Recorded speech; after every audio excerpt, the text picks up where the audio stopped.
2021-2022 CHAMPS session. So let's put our hands together for the one and only D. Cook. Go ahead.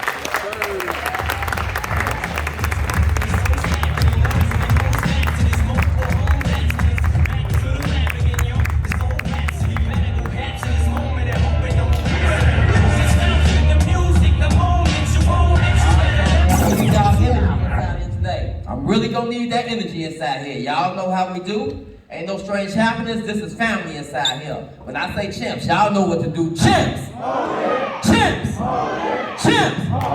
1, 2, 3. That's what I'm talking about, family. Y'all go ahead and take a seat. Go ahead and take a seat, family, all right?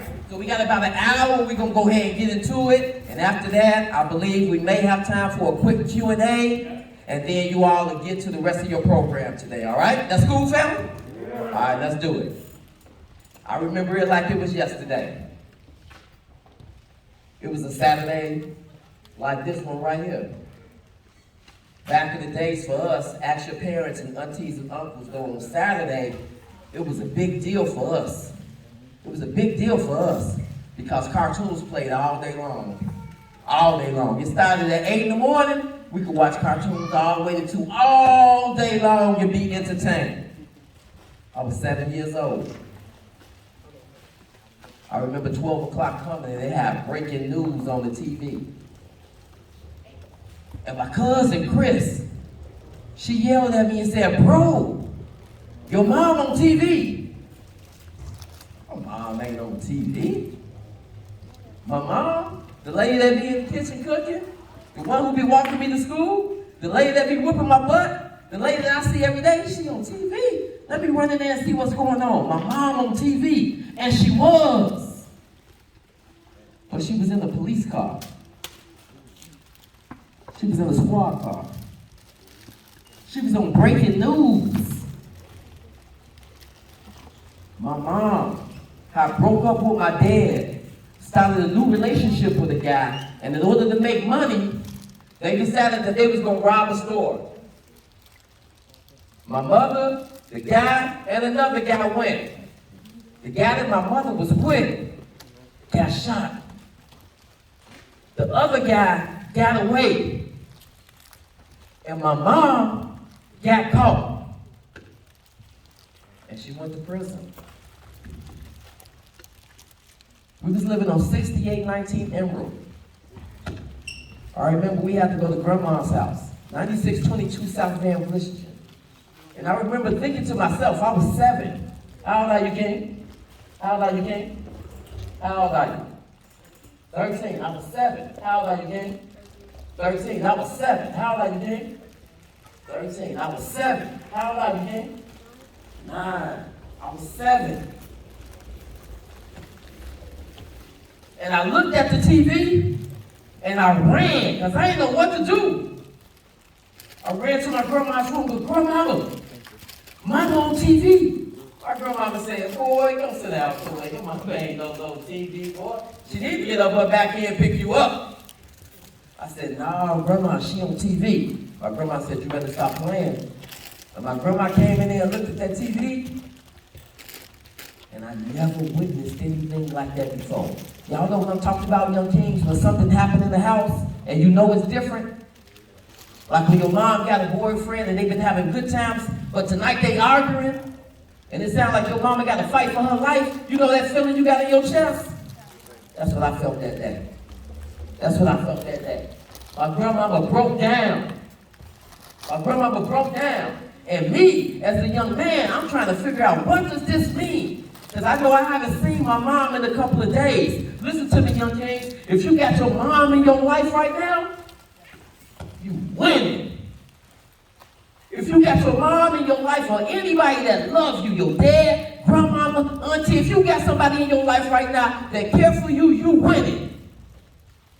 I can't tell you how that felt, bro, to be 7, 8, or 9 years old and an ice cream truck come down the street and everybody be like, "Ooh, I'm about to go ask my mom for 50 cents. Ooh, I'm about to go ask my mom for $1 so I can get some ice cream." And I couldn't ask nobody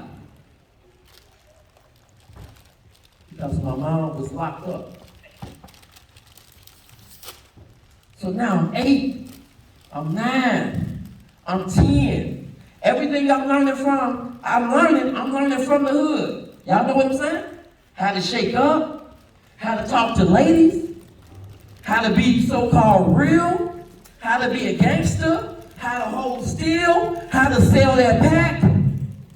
All that, bro. All that. You know why though, bro? Because I ain't have no leader, no guide in front of me. Mom was locked up. My dad's presence in my life was like a checkerboard. Y'all seen what that looked like before? He had a black square and a red square. He saw me on the black square. I ain't see him that day. He popped out on the black square. I ain't see him that day. He popped out on the black square, and every time he popped out, he had like $10 for me. You cool, young fella? Here, take this with you, man. Put this inside your pocket. You know what I'm saying, bro? And I'm like, I need more than that. Right? I need to ask somebody some questions. I have questions about me as a man, like who am I? I don't even know my walk yet. I don't know if I want to be pigeon-toed or bow-legged, King. I'm trying to find me, and I ain't got no father in the picture. And now, I don't have a mother in the picture. And my grandmama working 2 jobs. Some of y'all in here feel my pulse. I can tell the men inside here that don't have their mama in their life right now. I can tell the men inside here that don't have their daddy or they went through something. Because you locked in on me right now. We ain't never met each other before, but I'm akin to you. I feel you because we go through the same type of pain. We went through the same type of pain, bro. So now I'm at school, 10 years old. It's time for a field trip. How many of y'all young kings felt this before? The teacher give you a request slip. They said, we're going to Brookfield Zoo. We're going to Lincoln Zoo. Take this note home and have your mama sign it.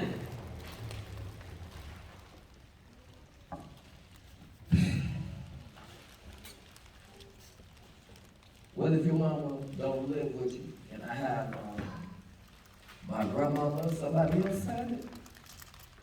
He's like, yo, that'll be your guardian. I'm like, oh, all right. Yo, the tears in my eyes, you don't see me raising my hand up to wipe them down because they real. You don't see me going up there to grab them because this is who I am. I'm unafraid of standing up here with a microphone by myself because my whole life I've been standing by myself.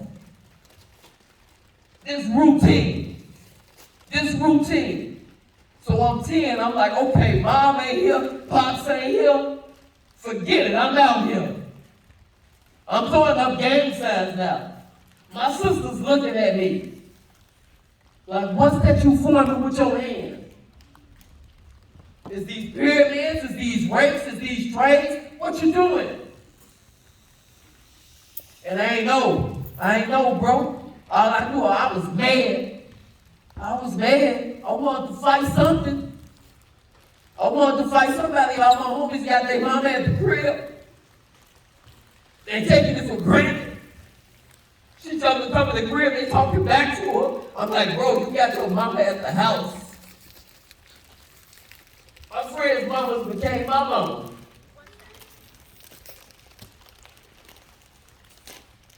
Yo, you know, that ain't a nice feeling, bro. To come to the crib, man, and you can't get that warm hug that only a mama can give you. You could be sick and get a hug from your mama and get cured. Grandmama get extra tight, nice hugs. Everybody ain't had that in their life. Let me show you how that affected my life. So since I ain't seen what a relationship looked like, you know, the only relationship I ever seen that was equal was on the Cosby Show. Ain't nobody in my hood had no mama. There was no doctor, lawyer. Ain't nobody had no daddy. There was no doctor. This was TV for us.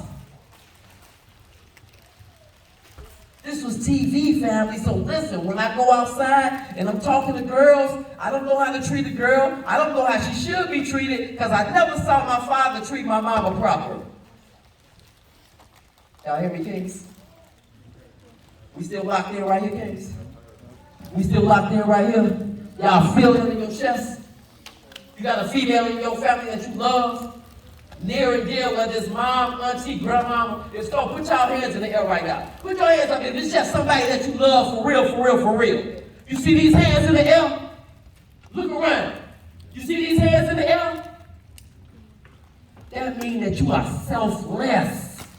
So if you got somebody that you love like that, dude and them across the street who we call ops, they got somebody that they love like that too. You don't think they're going to go as hard as you?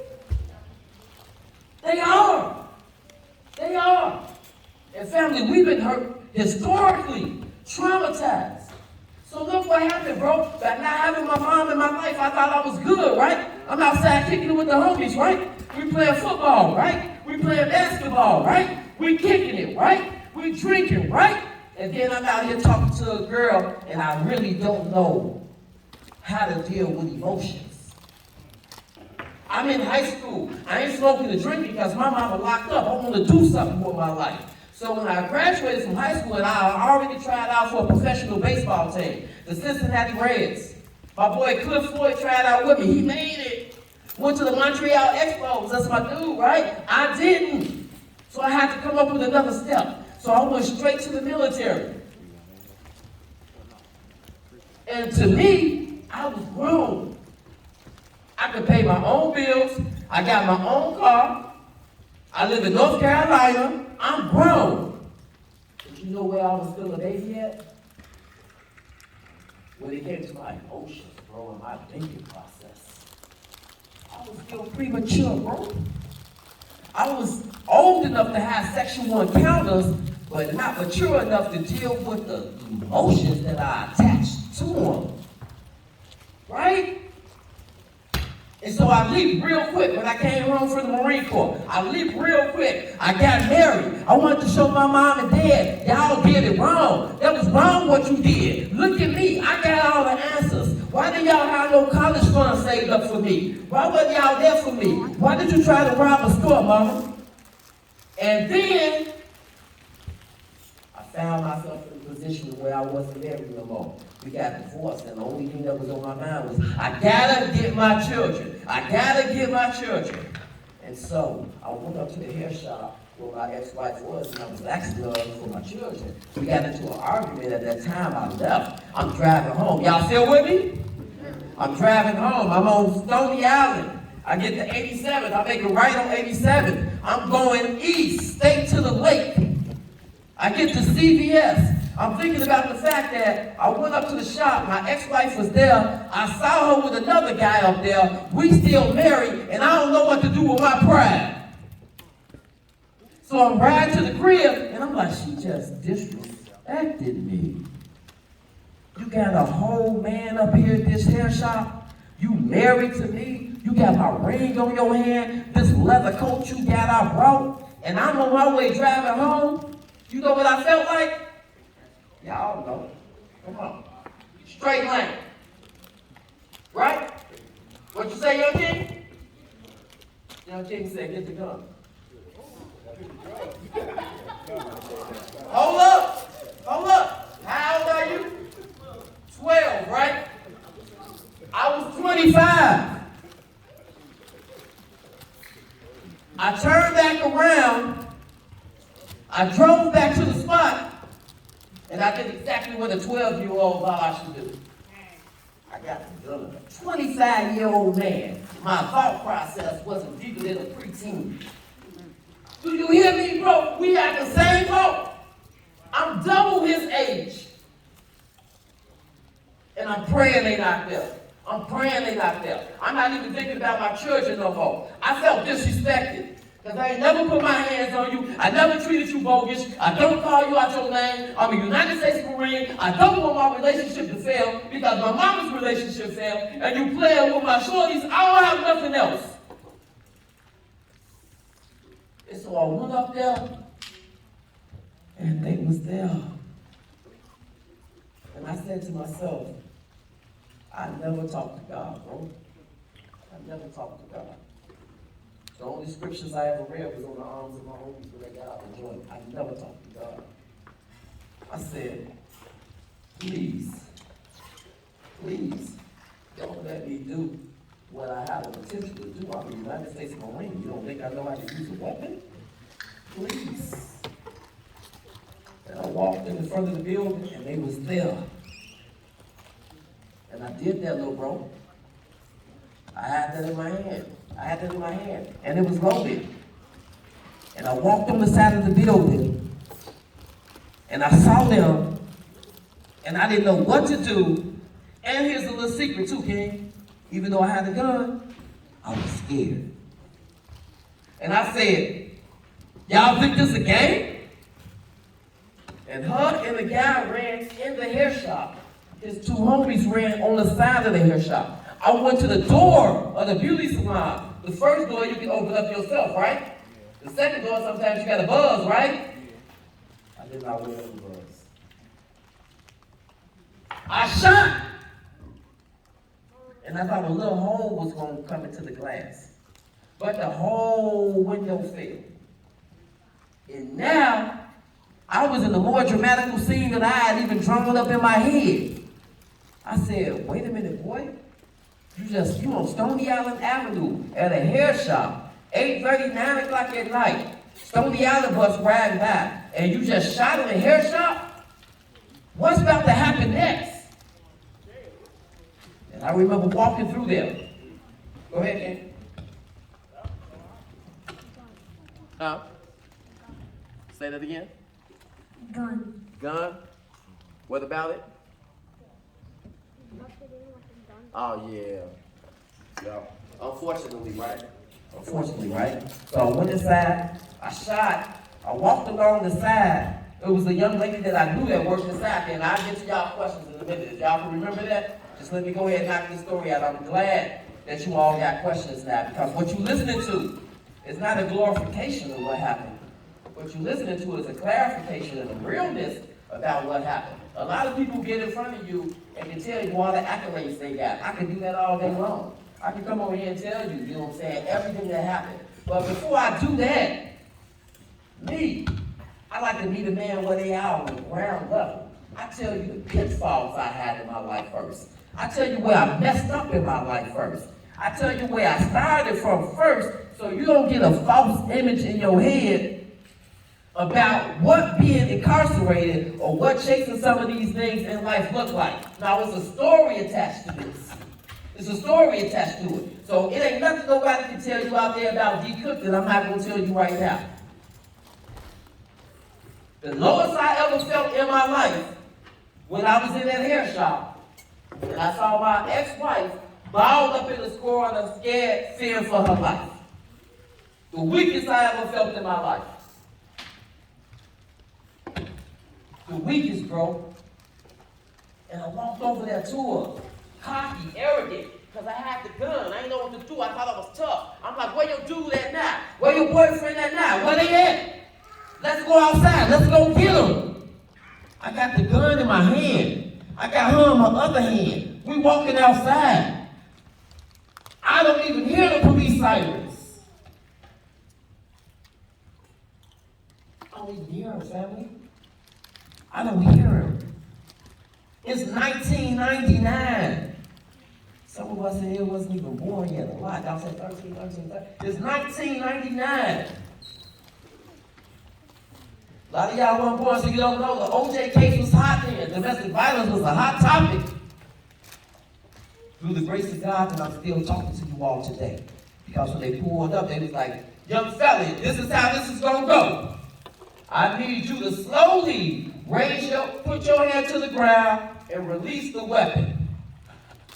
I remember thinking to myself, like, it's me.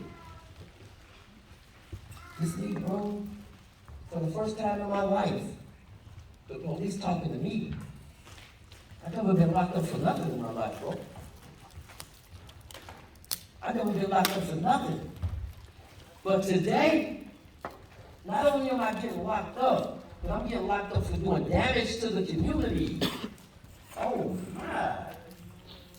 The police officer was like, "You the reason I took this job, woman." He said, "Oh, I promise you, we got something for you as soon as we get to the police station." I had no words to say back to him. I couldn't say, "Who you think you talking to?" Or, "Why y'all talking about doing that?" I know why he's saying that.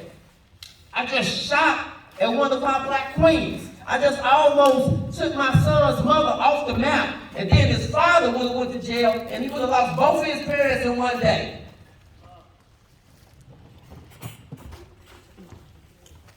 That was the first time in my life that I realized, you know what? Sitting inside the squad car,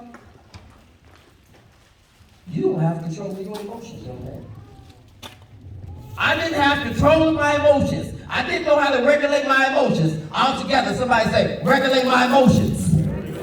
Come on, y'all got to say it better than that. Regulate my emotions.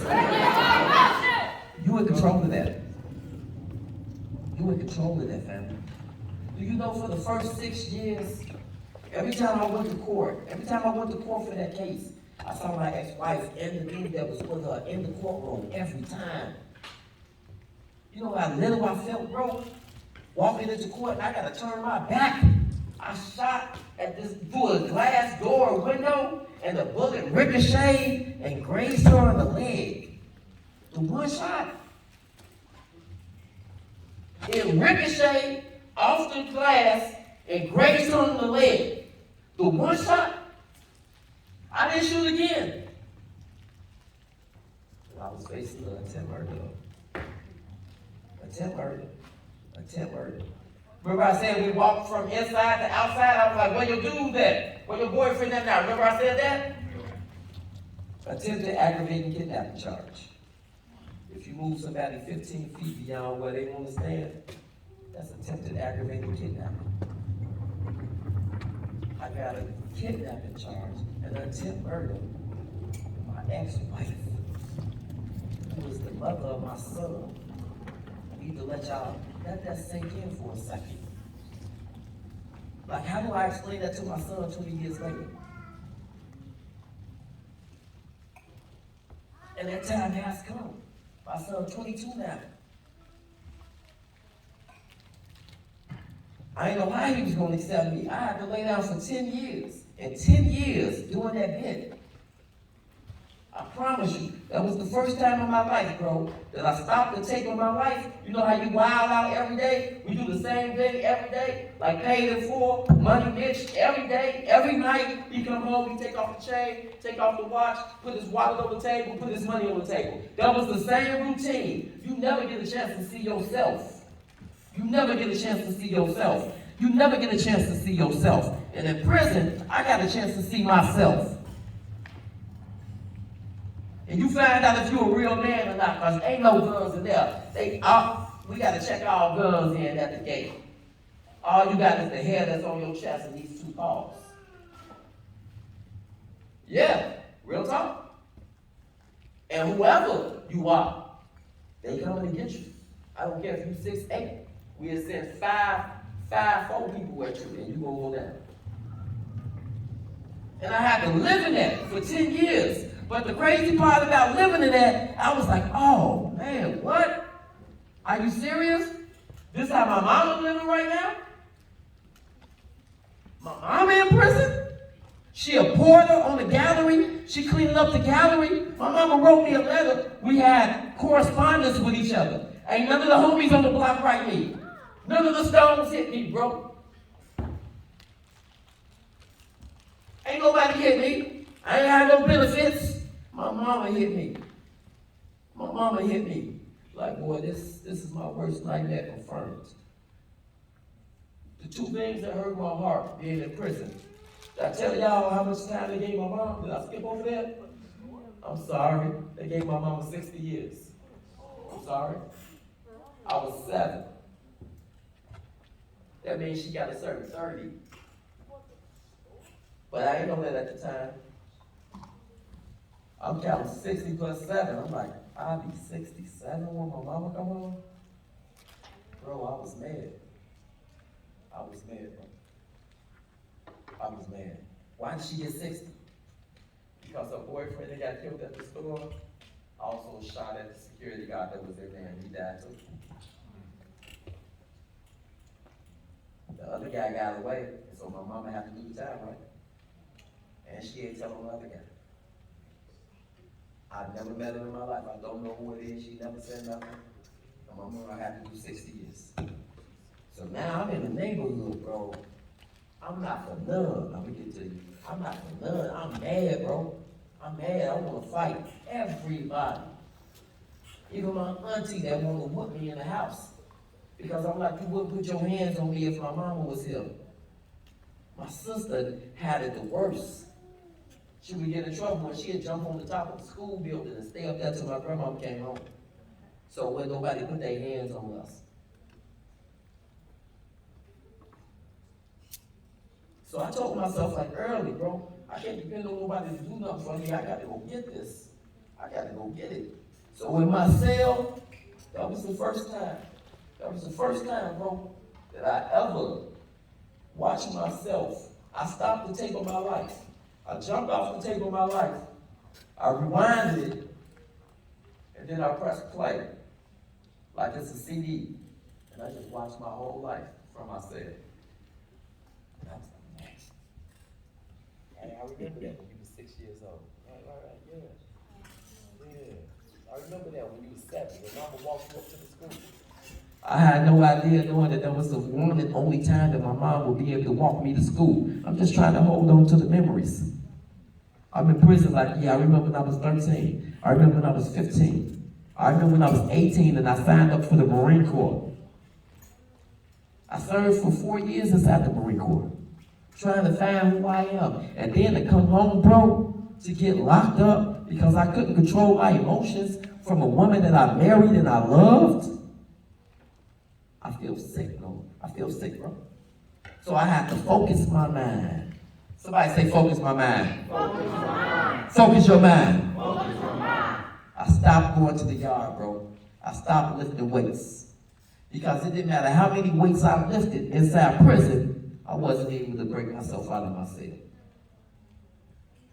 No matter how many weights I lifted in prison, I wasn't able to break myself out of my cell. So I started thinking, because if I lift weights mentally, I could probably find a key inside a rule book that'll get me out of jail, right?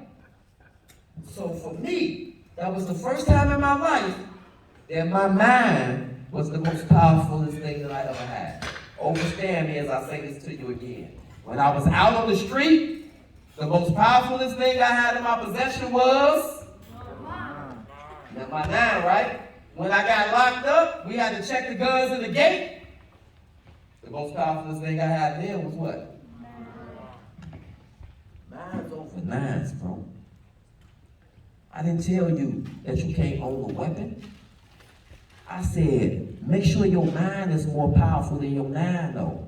Which one is more mighty, y'all, the pen or the sword? Who said the sword? Who said the pen? Show of hands. So I can choose a side. Put your hand up if you say the sword. Put your hand up if you say the pen. All right, I appreciate y'all. Now, I see you didn't raise your hand, right? But I'm going to give it to you right now, right? You better take that pen. You better take that pen. You better take that pen. Why? Because I know that a pen is what the judge used to send me to jail. He didn't pull out no sword. He had a pen. So understand me when I say the pen is mightier than the sword, because the pen is the person that sends the sword to war. How could that be mightier than the pen? I'm telling you that your brain is way more effective than any elixir that you can swing. Any Excalibur that you can put in your hand, your brain is way more effective than that. So when I got to that point, it's an aha moment that happens in your life, right? It's an aha moment, and y'all watch me on the time. I don't know exactly where I'm at, how much I got left, but just let me know when I get to 15 or wherever, right? All right, so you got an aha moment. This correctional officer came to my cell, Cook. What's up? You got a visit? I bet. I done pulled out my good jail clothes. Do you hear me? We got this under the mattress. That way it can stay creased up. I put creased up blues out. Creased up blue shirt. I still got pride, even though I locked up. I still wasn't look good. I'm going up top. It's about to be people from the world out here. We started walking. He was like, yeah, I just have to call you like that or something, man. You're going up top, but you're going to the warden's office. I stopped. because that's almost like a death sentence. I'm like, what? I done been gone too long for this. Like, don't play with me. I live here right now. You know what I'm saying? What? He's like, yeah. You should go too. I went. He said, do you know a Lorraine Cook? I said, yeah. He said, that's my mom. He said, man, your mom just wrote a letter and I want you to read it. He said, I never do this. You know, they read your mail when they come in. If you got correspondence with a family member, they read it first. For security reasons. Y'all kings right here, y'all still with me? Yeah. Check this out right here. What y'all think the letter said?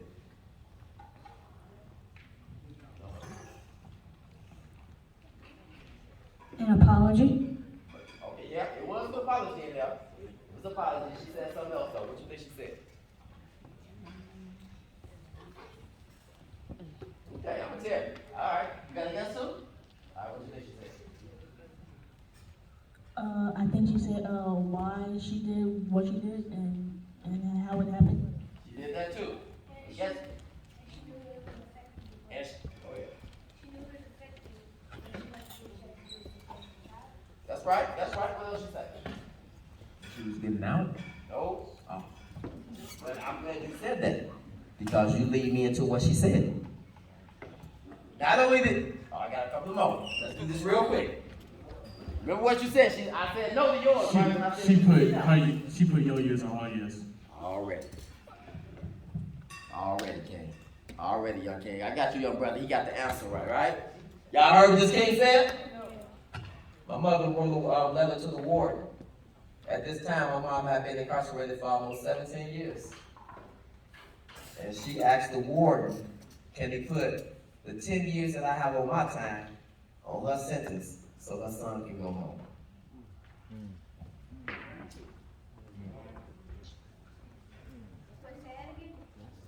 My mom, who had already served 17 years in prison, asked the warden, can he put my 10 years that I had to do in prison on her sentence so I can go home.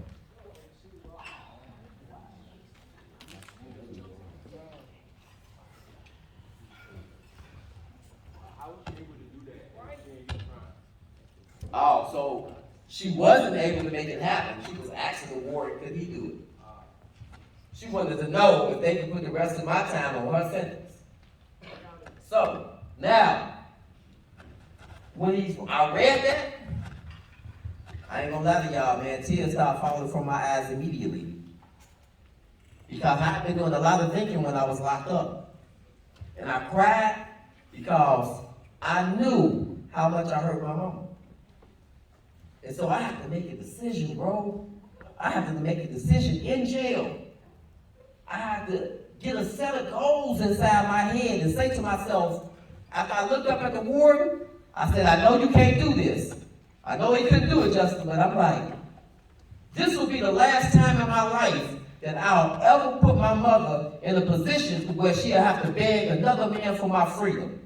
Do y'all feel me? I will never put my mother in a position again where she got to beg somebody for my freedom, bro. I'm a grown man. I'm a first child. I'm upright, independent, and fearless. I need to stand on my own, too. The first step for me standing on my own, too, is stop acting like a little boy. Because I'm a grown man, and I got to take accountability. You was wrong for shooting at your ex-wife because you couldn't control your emotions. Now you got to focus on your mind, and now you got to get your set of goals together, right? Somebody say, set your goals. Set your goals. Set your goals. Set your goals. In prison, I had to start setting goals, G. I had to start setting goals. I told you, no more lifting weights. I don't care about the glamour right now. I need to get my mind right so I can go home and be free. I got children out there. I got family who need me. They write letters, Uncle, we wish you was home. Somebody was trying to fight us down the block, but we know if you was here, that wouldn't have happened. But because I got a hot head, I can't be there for my family. Because I got a hot head, let me tell you something. A hot head never makes a cool decision. Never. A hot head will never make a cool decision. One more thing too, King, and I'm going to pass you the mic so you can say this. Listen, if you got anger in your heart, I had anger in my heart that day. If you got anger in your heart, You lost a homie out here in these streets. You got anger in your heart. You got anger in your heart. The thought is, when I see the people who did that, one day, you ain't gonna even know what's coming. I promise you, I'm gonna put all my energy into this, and I'm gonna even this score. Put that on everything. And that's like walking around with a hot coal in your hand, looking for the person who did you wrong, so you can hit them with it. But until you see them, who is the only person they can burn? Oh, okay. Yo, my ex-wife was at home making beautiful love to the new dude she was with. I was in prison. She was at home making beautiful memories. I was in prison. The ends didn't justify the means. A hot head didn't make a cool decision. But the beautiful thing about life is, and the beautiful thing about the Creator, is that you will surely find yourself in life and you can solve your problems the best.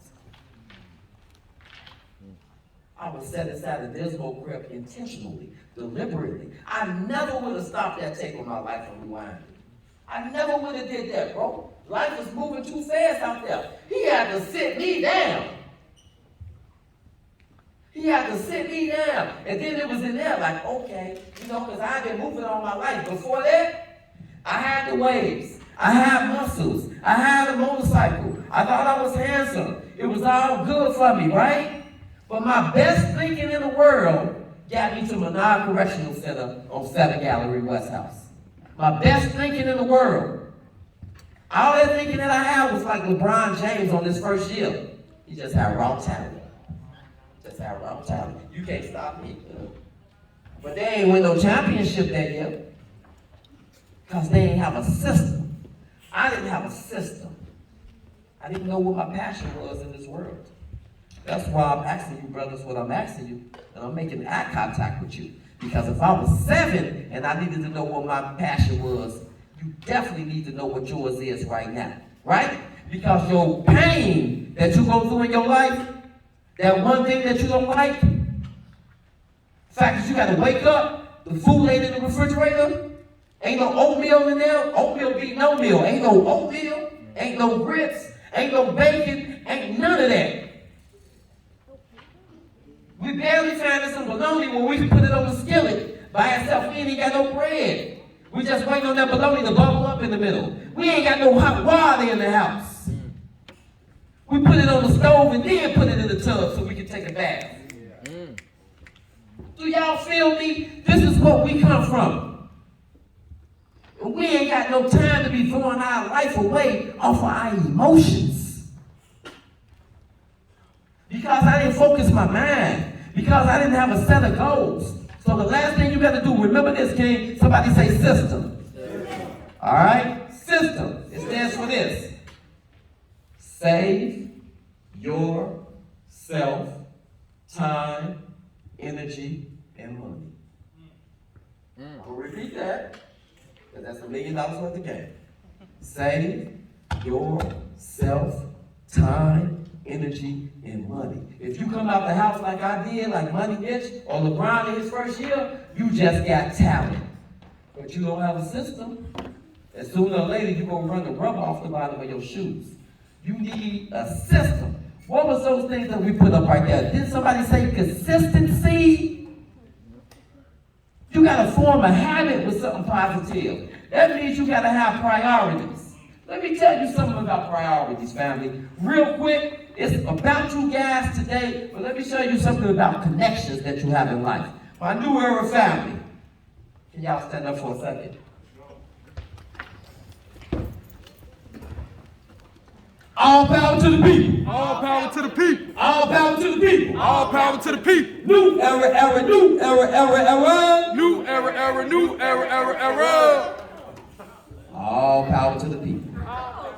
What y'all just seen right there is consistency. We all believe in the fact that ain't nobody coming to save us, and we gotta save ourselves.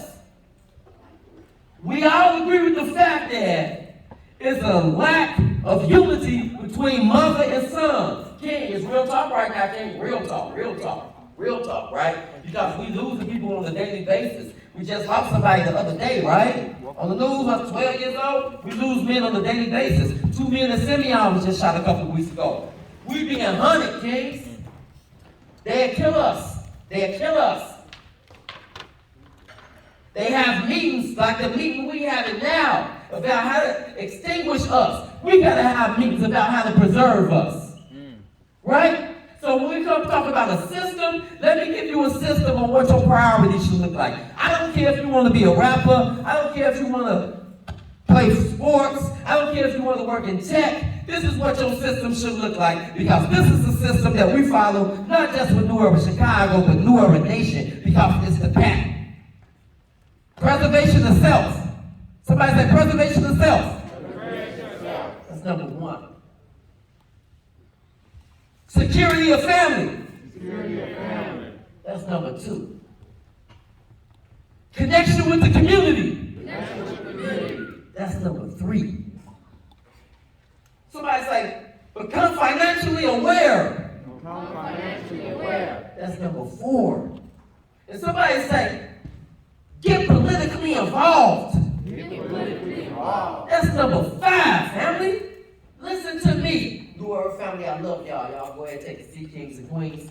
If you get those five things in order right there, right? Preservation of self, family, community, financial awareness, and political acuteness. There's nothing, that means a high IQ, kid. There's nothing nobody can do to stop you in this world. There's nothing nobody can do. Because you already know knowledge of self. You know that you kings and queens. Listen, we connected to those. I know we don't know or what it feels like to be a slave right now, but trust me, that's in your DNA.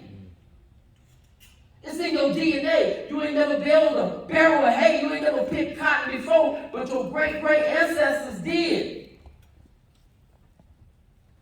And the ones who oppressed you and had you pick the cotton have children. And those children have the money that was made off the backs of slaves. So if they inherited the richness,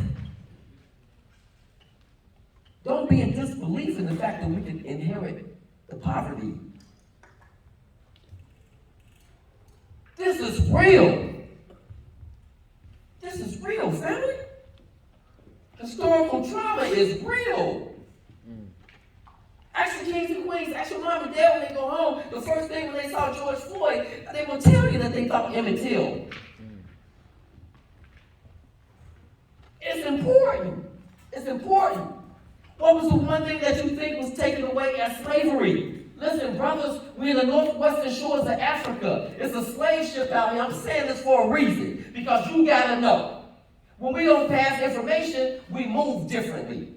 When you get information, you move accordingly. I'm not just a black man in America, I'm a grown black man. I done seen a lot. You all will experience a lot. Just imagine long yokes on our neck. Imagine yokes, hands chained, all the men right here. Imagine all our queens. You got somebody you love, they right here. And all our young kings and queens, our children, my young king, 13, 13, 13, you right here. And as a man, I can't come over there and protect you, bro. And a woman right here, and I can't protect her. I don't feel like a man. I don't feel like a man. And as a whole, that's exactly how we was broken. That's exactly what the Blue legislature say.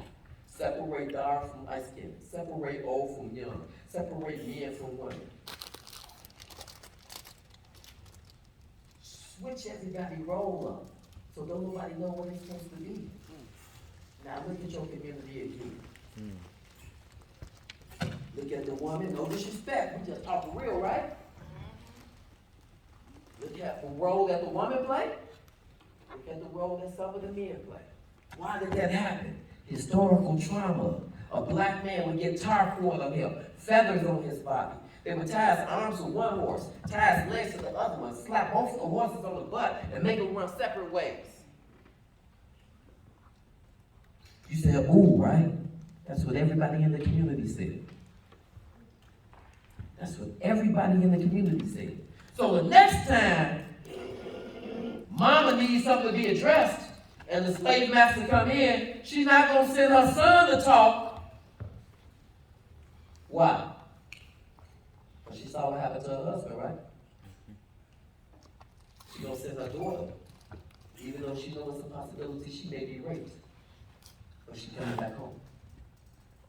Do you see the trauma in that case? You see that? Do you see it play out in our families now? Well, women, they can't depend on us because we ain't took our rightful place as men. My brother E, he not here today. He got this quote that he say every day when we out doing our thing with Do Over Chicago, we got what's called Streets is Watching. We out patrolling through the community and showing what love looks like in public. Say, black man, your race needs you. Your race needs you. You should feel something in your soul. It's our duty. Any man of any race, it's your duty to protect women and children.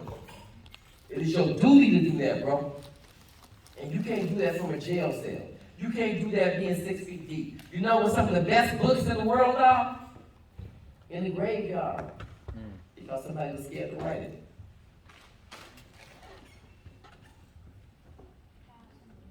Yep, go ahead.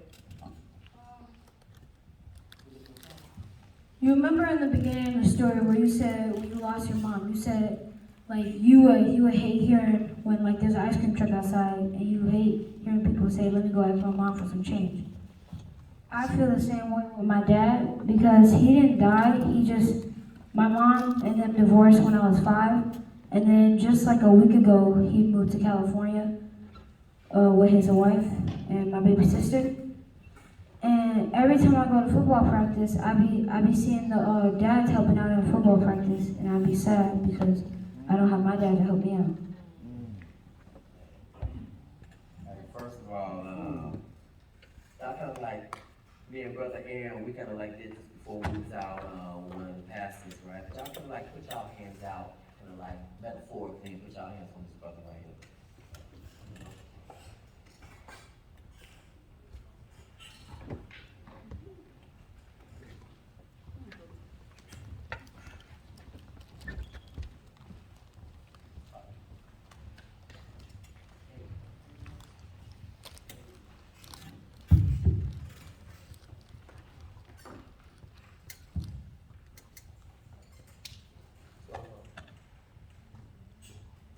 So that right there is the reason I'm selfless. I'm still not wiping no tears because I'm not ashamed of those. It's important for me to show my men. It's all right for a black man to show his emotion outside of anger in public. Okay? I appreciate you for knowing that this is a safe space to be able to say what you said right now. Let me tell you something else. I mean this. You stronger than the source that you come from. You hear me? You stronger than the source that you come from. You got the power to go out here and do anything that you want. I'm gonna give you this parable and see if you follow me, okay? It was 2 sons. One of them was an alcoholic, the other one was a pilot. And their father was an alcoholic too, and he ain't lived with them. He wasn't in their life. And they interviewed the 2 sons, right? And they asked the alcoholic son, "How come you were alcoholic?" And he said, "Because my father was an alcoholic. What do you expect?" And then they asked the son that was a pilot, "How did you become a pilot?" And he said, "I'm going to give you the same answer that my brother did. Because my father was an alcoholic, I knew who I didn't want to be." You take every lesson in your life that dad didn't come through with, and you make sure you give that to every single person that you come into contact with. I came. All right, man, come on.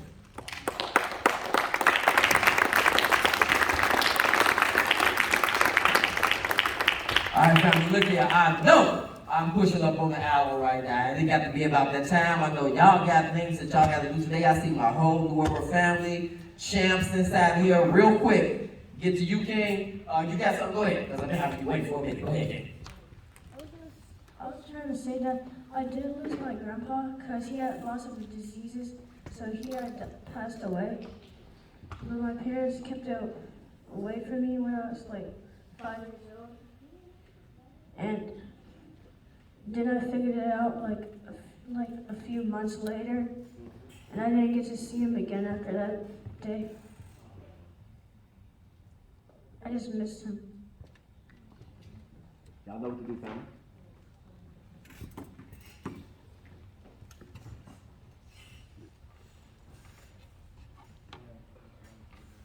I want you to know that we're with you today, brother.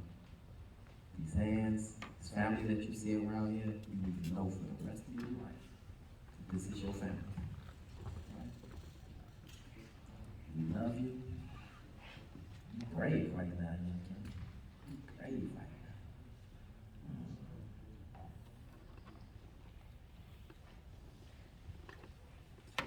Got you, Kim. All right.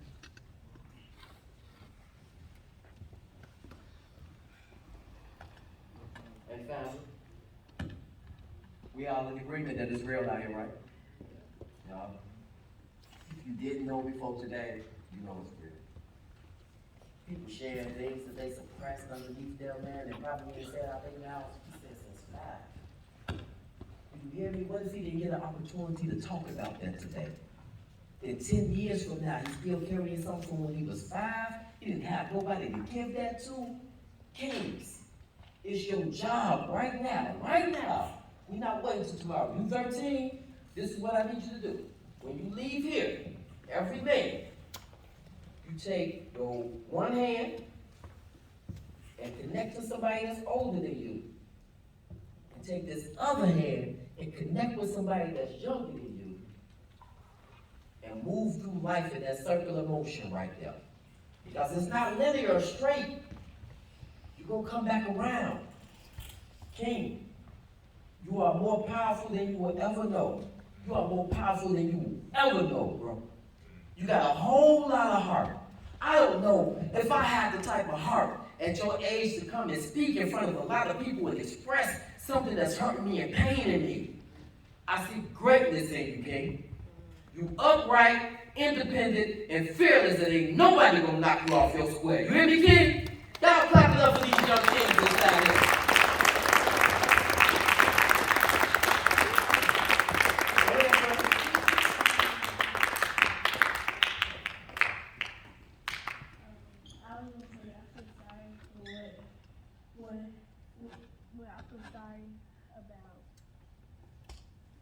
I feel sorry about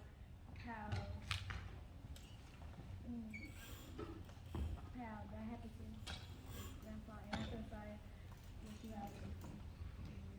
We appreciate you for that, bro. We appreciate you. Can I run? That right there is indicative of how the women in our community embrace us. That right there is indicative of how the community embraces us, right? Thank you for that, Queen, right? It was a sister like you when I came home that was like, hey, bro, you need to go back to school. So I went back to school. I grabbed my bachelor's. That wasn't enough. You know what I'm saying? I got released in 2009. I got my bachelor's in 2014. That wasn't enough. Dr. West was like, what you gonna do after that? Went back, got my master's in 2018, right? Been working in the social work field for 10 years. She said, what's next? And I decided to design my own program because I'm my own boss. I'm my own boss. So I created 999's gun violence prevention program, but it is only because of a strong queen like you. And I appreciate that, okay?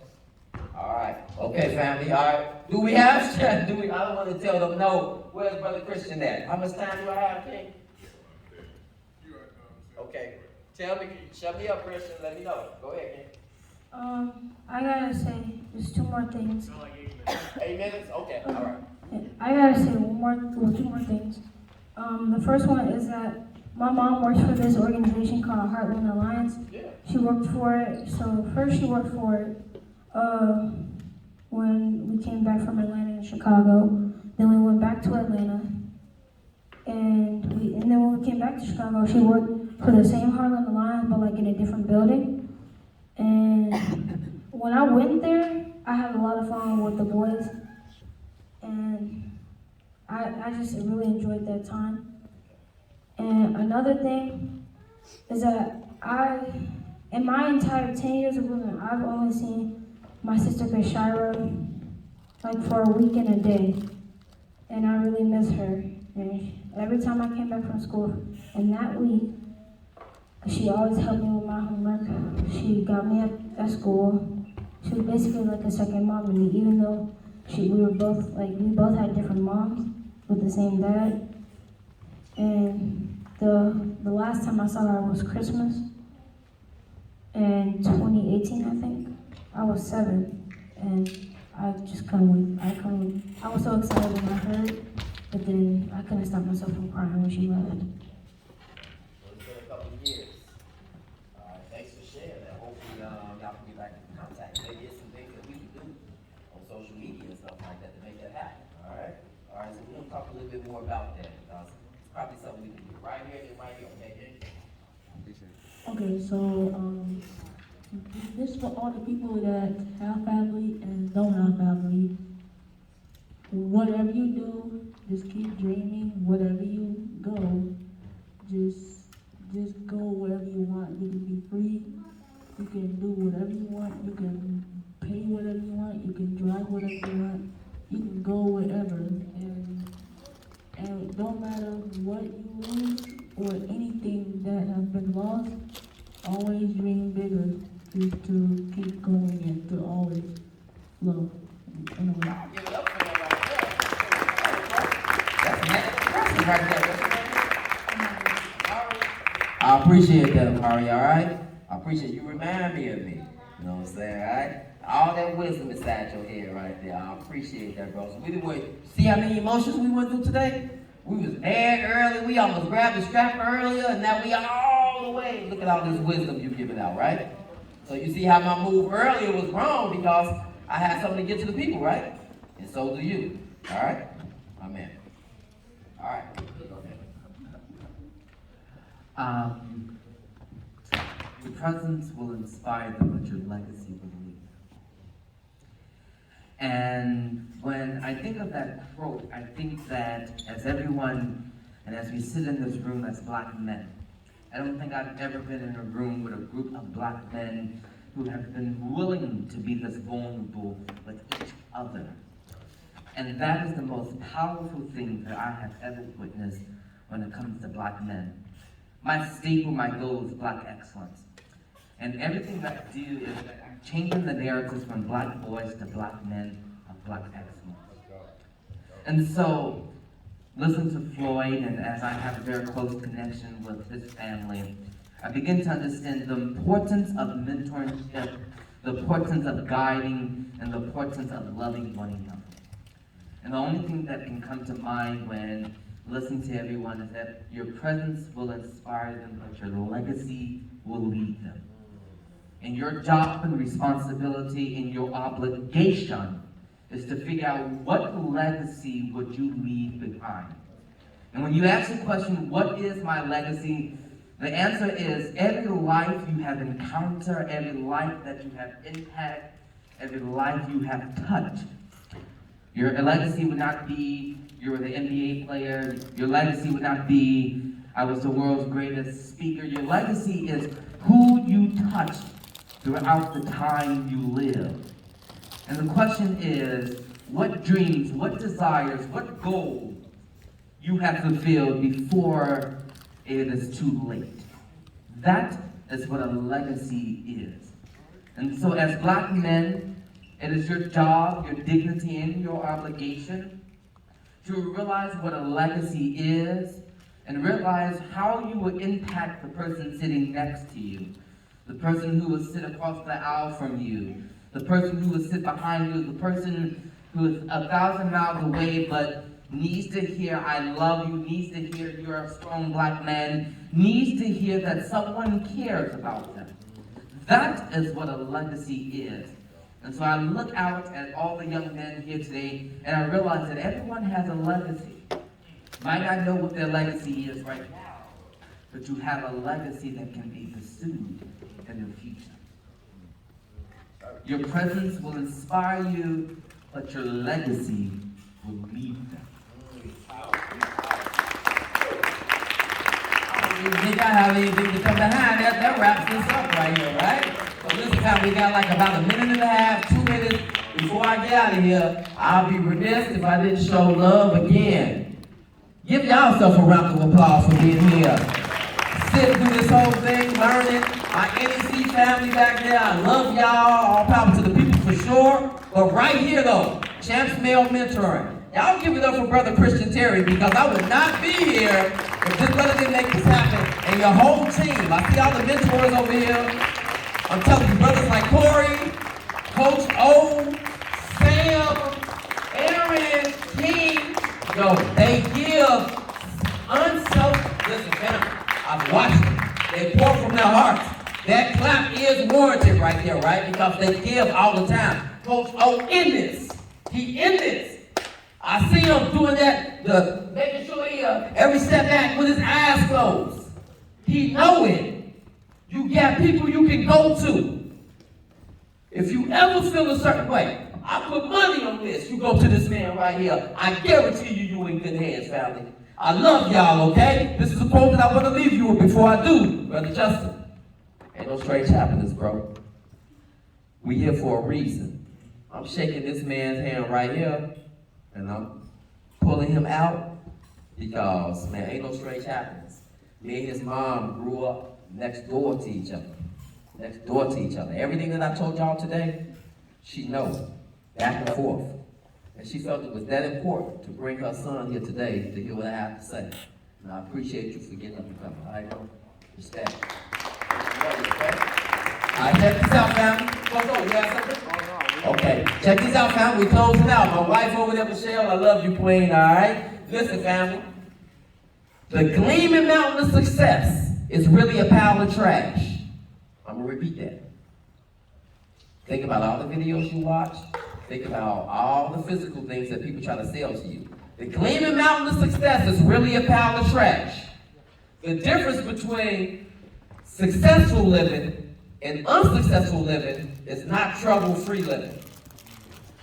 It's that by discovering a life's plan and then implementing your plan, successful people stand on their pile of trash, while unsuccessful people lay underneath theirs. Never lay underneath your trash, family. And you don't have to be ashamed of your trash. I gave you my trash today. But I turned my trash into my triumph. You feel me? Champs! Champs! Champs!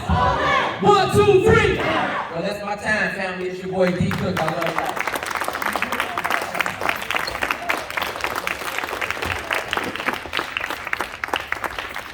All right, really quickly before we move, stop moving. I need everybody to put on your mask. D Cook, hold on 1 second. Everybody put on your mask over your nose. Let's catch a picture with Mr. D Cook. So let's get it right here in the middle. D, come right here. And then, face toward this one. Yep, and let me get all my short people. It's all good. Short individuals in the front. And then get all my tall people.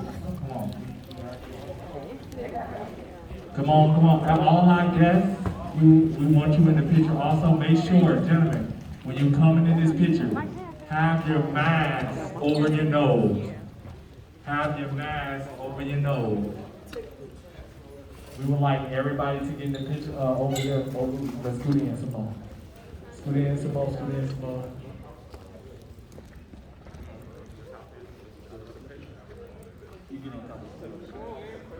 We would like everybody, so all the mentees, all of the special guests, please, let's get in.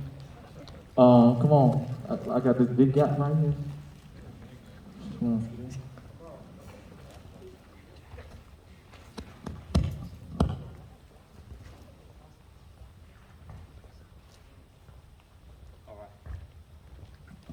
All right, you ready? Let me get it. Yeah. Let me get the champs on 3. All right. 1, 2, 3. Champs! Let me get an all in on 3. 1, 2, 3. All in. Let me get a D Cook on 3. 1, 2, 3. D Cook. All right. All right, let's clap it up. Thank you, thank you, thank you. All right, let's get back to your seats for further instructions. Let's connect.